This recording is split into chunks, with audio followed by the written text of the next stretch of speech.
Welcome to Take 5, your 5-minute inspirational message from Solid Rock Drogheda. My name is Nick Park and I'm taking us through, in the run-up to Christmas, I'm taking us through a series of 5-minute teachings where we're looking at how the incarnation, the Christmas story, is reflected in other parts of the Bible, foreshadowed and outlined for us. And today we're in Psalm 27. Now, Psalm 27 is a wonderful psalm. It's that psalm that begins with, "The Lord is my light and my salvation. Whom then shall I fear?" And when you get to the end of that psalm, and it's just affirming faith in God and that God will come through for David even in his time of trouble. But the last two verses just look forward, not just to something happening something good that's going to happen tomorrow, next month, next year, or even in David's lifetime or even his son's lifetime. But he says this in verse 13, "I remain confident of this. I will see the goodness of the Lord in the land of the living. Wait for the Lord, be strong and take heart and wait for the Lord."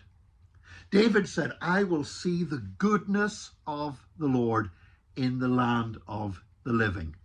Jesus said, "Why do you call me good? Who is good except God?" Causing the rich young ruler to look at him again and realize who he was talking to. And so when David says, "I will see the goodness of the Lord in the land of the living," he's not just talking about things are going to get better or something good's going to turn up or his prayers are going to be answered.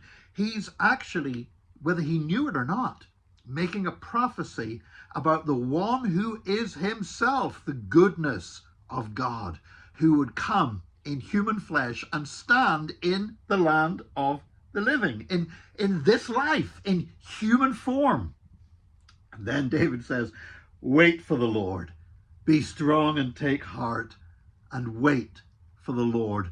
And of course, there was a man who took those words of David very, very seriously, and his name was Simeon. And Simeon would go to the temple because the Lord had promised him that he would see the goodness of God in the land of the living. He was every day living out David's words, wait for the Lord. And so Simeon would go to the temple and he'd look around and say, "Well, where's the goodness of God? I'm waiting for the Lord." And he was getting old, and it looked like this was going to be a wasted dream. It looked like he was going to go to his grave without seeing the goodness of God in the land of the living. The very thing he'd been waiting for the Lord. And then, of course, we know that Mary and Joseph brought the baby Jesus to be dedicated in the temple. And Simeon knew that now he had seen the goodness of God in the land of the living.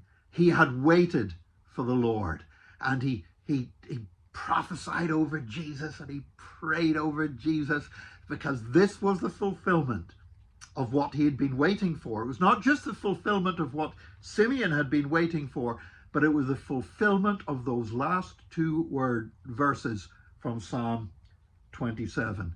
And that was why David could say, "The Lord is my light and my salvation. Whom shall I fear?" Not just because God was powerful, not just because God would stand in for David against his enemies, but because David was actually there as part of the purposes of God, so that through his line would come the goodness of God in the land of the living, and that those that waited upon the Lord would see God himself in human flesh.